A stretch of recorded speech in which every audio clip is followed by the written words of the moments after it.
Hey guys, welcome back to the channel. My name is Ian McNaughton. Thank you for joining me. I'm going to be reviewing day 2 of Rugby Sevens at the Tokyo 2020 Olympics. I did a blog before, which you can check that out for day 1. I'm under a bit of a time crunch here. I got a lot going on my plate, so that's why you just get the quick video for myself. So pretty much I'm going to be discussing a couple of headlines, some scores from the matches, and what to look forward to in day 3, which is approximately 3 hours away from starting. So how timely to do a day 2 review, and then day 3 just starts right away. So there you go. I'm getting you caught up. I'm getting you up to the minute news headlines. How can you be upset with that? All right, let's get into it. First, right away, I have to talk about Argentina with the stunning quarterfinals victory against the Springboks. They defeated South Africa by a final score of 19-14. They had 6 men for most of the match. I want to say at least 3/4 of the match. They had 6 men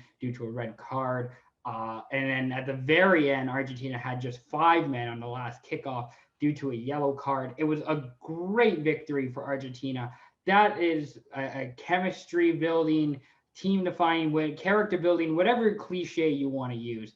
That's what that win was for Argentina against the Blitzboks. It was tremendous to watch from start to finish. Probably the biggest upset of the tournament so far, considering the Blitzboks had been undefeated heading into their quarterfinals match. Then they had the extra man advantage. Argentina was down to 6 men. The Blitzboks still had 7 men. Yet Argentina finds a way to score, I believe it was 3 straight tries. Let me just pull it up here quickly. 3 straight tries to win the 4 straight tries. Marcus Moneta with 2 tries. He was tremendous in that game. He had 2 excellent tries for Argentina, including kind of one, I believe it was out of a ruck. Took the ball. He didn't know where to go. He was kind of jammed. He was kind of stuck. He didn't really have an option. And then he just ran around everybody. Like, screw the extra guy. If he had the extra, guy on the wing, it would have been perfect. But it's like, no, screw it. I'm going to go all the way around myself, and I'm going to take this into the try line. So kudos to Marcus Moneta. Kudos to Argentina. That's been the signature win of the Sevens tournament so far. Argentina, of course, will be playing Fiji in the semifinals on day 3. It's going to be coming up here in the morning session. Fiji with the win over Australia. They shut them out 19-0. Fiji has been flying. That's why they're called the Flying Fijians, because they have been fantastic since the start of this tournament. They haven't lost a game. They coming off 2 signature victories against Australia, shut them out like I mentioned, and then Great Britain in the pool to end the pool stage on day 2. Tremendous job from Fiji. They should be them. Fiji and New Zealand are the 2 favorites right now. I kind of like Fiji with how the momentum is. They are looking really good, and that win against Australia was part of the reason why. However, I can't talk about the quarterfinals without talking about one of the biggest comebacks of 7 so far. The U.S. blew a 21-0 lead to Great Britain. Great Britain scored 26 points unanswered to come back and beat the U.S. in the quarterfinals 26-21. A sensational performance for Great Britain. They were down and out. The U.S. had 2 or 3 quick tries. Harry Baker got in on 2 of the tries for the U.S. However, it wasn't meant to be. Great Britain, they got it done. They were better in the second half. They had the momentum. They were passing better. They weren't making the mistakes that the Americans were making. Excellent, excellent job by Great Britain. Kudos to Great Britain for getting back to the semifinals. There was a bit of concern after the Fiji loss that they had in, the pool stage, that maybe this team, was going to, start to feel it a little bit. The humidity obviously was just horrendous. It was up to, I believe, 80% humidity yesterday in Tokyo.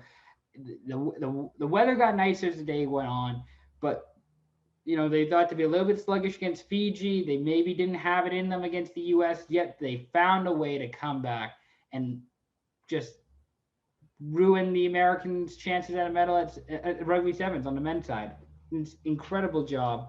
And then rounding out the quarterfinals matches was New Zealand versus Canada. New Zealand won 21-10 over Canada. I was not surprised by the result. Canada with two very late tries, kind of garbage time tries, but the Canadians were a bit static. They weren't moving a whole lot. I don't know if the humidity had something to do with it. I don't know if they just were not prepared for what the All Blacks were putting up. This is arguably their hardest challenge so far for the Canadians, going up against the New Zealand All Black Sevens. But in the end, the All Black Sevens get it done. They do what they're supposed to do. They beat Canada 21-10. It doesn't matter how much you beat them by, you still got to beat them. And that's what New Zealand did. So kudos to Canada. I'll talk about this just a little bit. Kudos to Canada for getting to the quarterfinals. This is their first time on the men's side making a Rugby Sevens tournament at the Olympics. And they weren't expected to get to the quarters, but here they are. They got there. It happened. Something to build for when the Vancouver Sevens come in September, and then maybe later on in the next Olympics in 2024. In the place matches for 9th place, 10th place, 11th place, 12th place, Ireland defeat Korea 31-0. The Irish just were all over Korea. Korea this was their closest game, and it wasn't even that close. It was 10-0, I believe, after the first half, but then Ireland just came out to play in the second half. They were dominating in the second half. So kudos to Ireland. Jordan Conroy finally getting in on the action. I said before the tournament he was the best sevens player you never heard of, and he got 2 tries in the win over Korea. A little bit, too little, too late, considering they're not going to be playing for a medal, but still impressive performance in this match from Jordan Conroy. In the other men's placing match, Kenya defeated Japan 21-7. Kenya, I said before, I said after day one that Kenya was the team that was better than the record showed. They were 0-2 with a difficult loss to the U.S. and then a close loss to the Springboks, 14-5. The American one, that's a painful loss because that could be the difference. That's the difference really in making a medal round game and playing for 9th place. So that's heartbreaking. And then the Springboks game, if you can limit the blitz box to 14 points, you're doing something right. And they just couldn't get by the blitz box. They only got 1 try on them. So a win over Japan, it's something you would have liked to have more. You would have liked to be in the quarterfinals, but a win over Japan will be nice. They will be playing, I believe, Ireland in for 9th place in the morning session here for day 3. Japan will be playing Korea for 11th place. That's day 2 from the Rugby Sevens tournament at Tokyo 2020. We will be back. I'll be back. You can follow me on Twitter at Ian McNaughton for more Rugby Sevens Olympic coverage. I will be back for the morning session and the evening session.